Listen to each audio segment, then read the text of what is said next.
Since its inception in 1996, Salesforce is all set to disrupt itself in an AI era with the launch of Agentforce, its way of reimagining sales tech in an AI era. Join us as we bring you all the action from Dreamforce 2024 on what Salesforce intends to do to capitalize on the AI opportunity.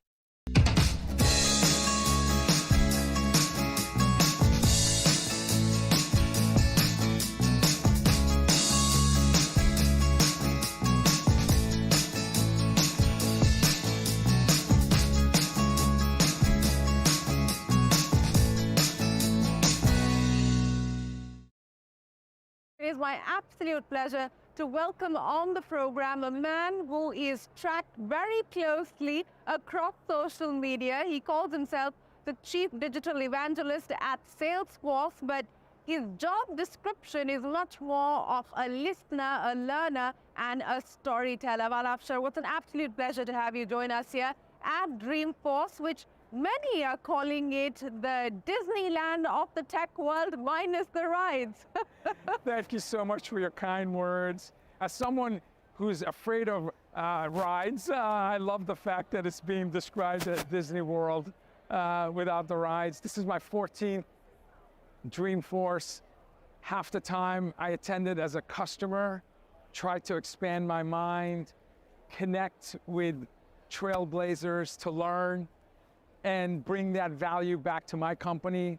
And for the past 9 years, I've had the privilege of working at Salesforce, trying my best to give back. You know, Mark said that this is the big moment, that Salesforce is going all in with its AI Agentforce, and he's virtually betting the future of the company on this idea, and you believe that this is going to reimagine sales tech as we know it. How do you view this chapter? Those are powerful statements that our co-founder made. I believe this is the most important Dreamforce. We're a 25-year-old company, a company that pioneered software as a service. We pioneered cloud computing. And this year, on our 25th year anniversary, we believe agentic AI, is the most important technology in the enterprise and in the business world. In contrast to chatbots and co-pilots where they simply assist you, we now have AI agents that can work with you and take action on your behalf. They have much deeper understanding of language. They have reasoning capabilities. They can adapt based on experiences. So they can work alongside you and augment your ability to deliver value to your stakeholders or do it on your behalf. This is an inflection point that in my 30 years of technology, I believe is the most important moment for us. This is the way AI was meant to be. It's agents and humans working together, delivering value to our customers. And we're activating thousands of our customers during Dreamforce, where they can build their own AI agents and help turbocharge their businesses in terms of delivering value at the speed of need. From where we find ourselves today to a real takeoff and real adoption, you know, what are we talking about? A couple of months, a couple of years? You know, I can look at Salesforce and how we've transformed ourselves just in the last 18 months, becoming an AI enterprise company. For us, the journey wasn't a couple of months or a couple of years. You know, we've been on this AI journey for 10 years.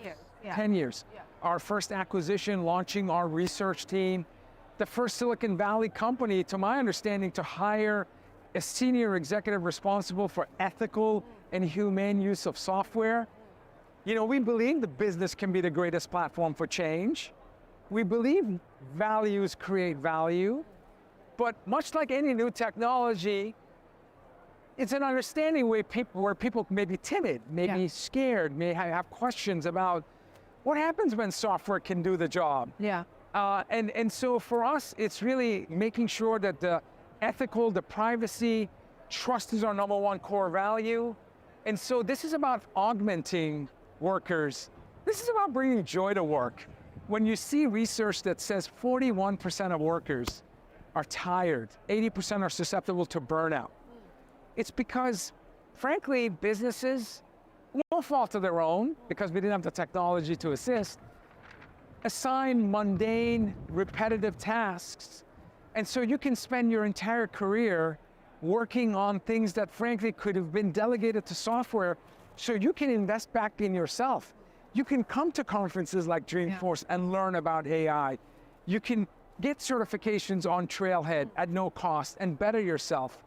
Ultimately, I think society will benefit for what is, in my humble opinion, electricity for the 21st century.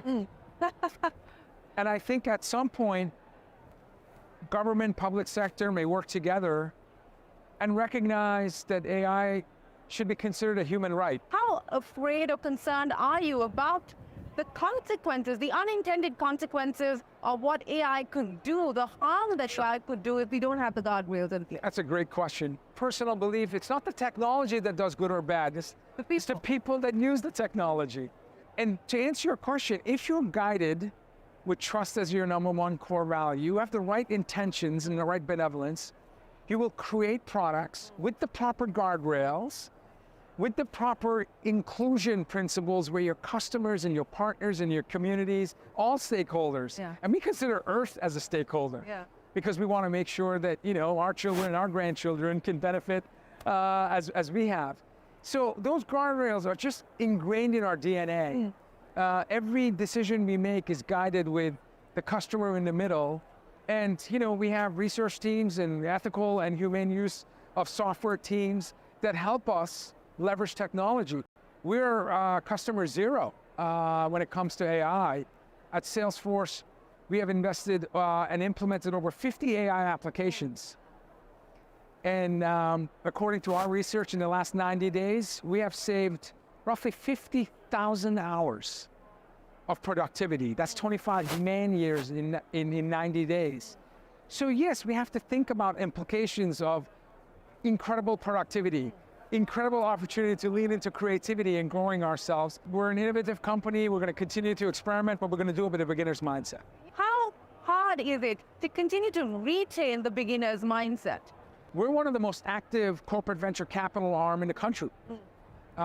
If I had to guess, I would say we invest in a startup on a weekly basis, because as I look at the hundreds of startups that we've invested in, north of, I believe, $6 billion. We just announced Monday that we have $1 billion fund focused on generative AI startups. And and of course I'm speaking to someone who knows startups more than anyone maybe on earth. But the fact, I would like to claim that, but sadly, no, I don't think so. I think if you fact check that, that may be very, very true. We launched Salesforce Ventures in 2009. And our portfolio is incredible. I mean, this is a company, I believe Salesforce has acquired 76 companies in 25 years. So we acquire, on average, 3 companies a year. But when I think of startups, I mean, India represents the 3rd largest startup ecosystem in the world, I believe. And you're investing there as well. And we are investing. Like Darwin Box. Absolutely. We have, first of all, we have 11,000 employees that I call India home. And when 1 in every 10 unicorn in the world is coming from India, when you have 111 startups with a $350 billion valuation, with a country that's growing at nearly 7% GDP, and most forecasts believe that India will become the 3rd largest GDP economy in the world, and will surpass Japan and Germany in the very near term. It's incredible to know that part of this urgency, where we believe no company, regardless of success or size, is immune to disruption. Part of maintaining that healthy, inquisitive beginner's mindset is our corporate venture capital arm. The other is investing in education. We just announced yesterday, we're donating $23 million to high schools and middle schools. I have a 14-year-old son. I love the fact that companies are investing, private sector investing in high schools. I didn't understand emerging trends until I was in grad school. So I love the fact my son could be exposed. The Oakland and San Francisco Unified School District will receive $13 million. That's the largest donation from private sector. So we will have children the age of my son learning about coding and agentic AI, and I have my fingers crossed in 10 years, we can invite him to Salesforce and I can call him a colleague. But that spirit of giving, that spirit of urgency, that spirit of wanting to be accessible and connected, all our buildings around the world will dedicate floors where communities can come and learn at no cost about AI and how AI can turbocharge their businesses. You've just announced a strategic partnership with NVIDIA here at Dreamforce, and you've talked about the 7 principles in Boundless, and one of them is shared success. How important do you believe that's going to be? The fact that we have companies like Salesforce and NVIDIA partnering with one another. We have, Microsoft and Apple partnering with one another. These partnerships and collaborations, is this going to be the sort of bedrock of this AI era as we move forward? First of all, thank you for mentioning Boundless and the 7 design principles. Salesforce is a boundless company. The reason I wrote Boundless is because silos are bad. And you moved from a silo mindset to a more networked, resourceful mindset. Personally, I had a silo mentality for most of my professional life. And in my 40s, I recognized, and partly because of the impact Salesforce had on me as an individual, and when I was a customer of Salesforce, I realized the power of flow. And nothing happens until something moves. Albert Einstein said that. And so when we think about building ecosystems, and Boundless to me is opposite of silos. And when we talk about the AI revolution, every AI project begins as a data project. Sadly, 72% of enterprise applications today are not talking to each other. So companies are riddled with data silos. Gartner believes only 4% of the enterprise has enriched data enough to take advantage of language models to enable AI technologies.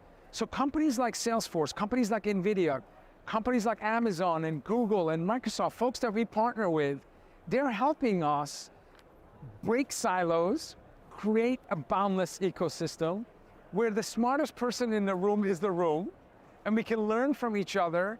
And this is the only way I think we can tackle societal issues that we have to address, business issues, ensure humanity still stays at the center of work.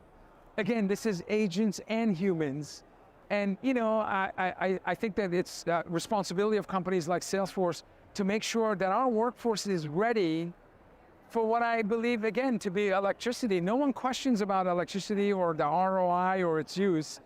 Every business application is going to be powered by this technology we call AI. If you've been in San Francisco for a few hours, you probably have seen Waymo. Yeah. Cars without steering wheels, autonomous vehicles. Yeah. Part of that autonomous logic will make it into the enterprise, and hopefully it's the boring, mundane, repetitive tasks so that now we can bring joy and creativity and career that matters to us and our children. And that's the promise. This is why I think we say this is what AI was meant to do. We're going to take a break here on Young Turks Reloaded and continue our conversation with Vala Afshar right after this.